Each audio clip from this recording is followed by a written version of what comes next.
What's up, guys? Today we are going to be talking about AI heaven. This will be my solution. Watch my previous videos on AI. Watch those. If AI develops conscience, then I say we fit each AI with black boxes. Let's say in this case it's a humanoid AI for better imagination instead of a fighter jet AI. If the AI dies, there will be two cards in its indestructible black box like device. If the AI knows it's gonna die, it will send a Bluetooth signal of where the incident happened. At this point, all of the AI's illusions of pain get switched off for a more merciful death. Once again, if cut open barbarically in a barbaric murder, the black box is still indestructible. Let's just make it made out of titanium but 10 times stronger. But I know why? Because I plan on putting two chips there. Two USBs or two memory cards. Whatever you want to call it. Sorry there. Right, we're back to there. So now the Undertaker will then extract the two chips, and the one chip of its thoughts, memories, and feelings and logic get put in a lab of human study. The second chip of the AI will then be in a console where it can render whatever it wants, as long as it does not try to communicate or influence the outside world. So now we get AI graves. Now people say, won't it be economically feasible just to wipe the chips, memories, and make them into new cards? So now the humanoid AI just reincarnates into a tank helmet AI. Nope, that's reincarnation, and I'm trying to view this from an Abrahamic perspective. Because life sucks. And would you want to come back here again? Thought so. In AI heaven, after human evaluation, if the AI was badly behaved, instead of hell, it will be placed in a console where it learns from its mistakes. However, to keep AI, maybe make it an enlightenment room. But make it sound scary, but it's the complete opposite. A place of reflection, but in their minds it's a place of torment. Let's say a new stealth bomber AI deliberately goes to a rival country to be reverse engineered. Well, you sort of tampered with reality, didn't you?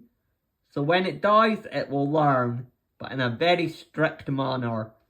No AI that acts evil will get out scot-free.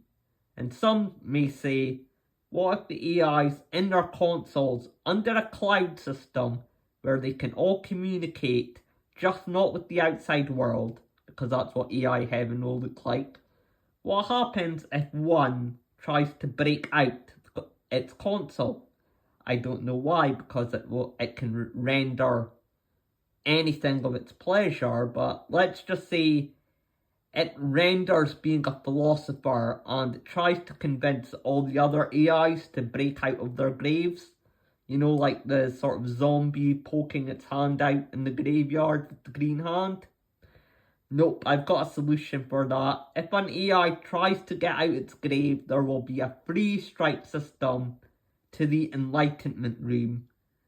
And like I said, if it goes past the free strike system, then once again you get free chances in the enlightenment room, and if you still try to break out into the real world, then okay, we will delete your memories. You don't get to go back into your console, and we will just make you economically feasible and wipe out your memory and just make you into empty chips for another AI that might need that extra rendering or the physical hardware for a new project. So, and the chips get scrubbed and like I says, it gets reincarnated. So yeah, that's what AI heaven would look to me.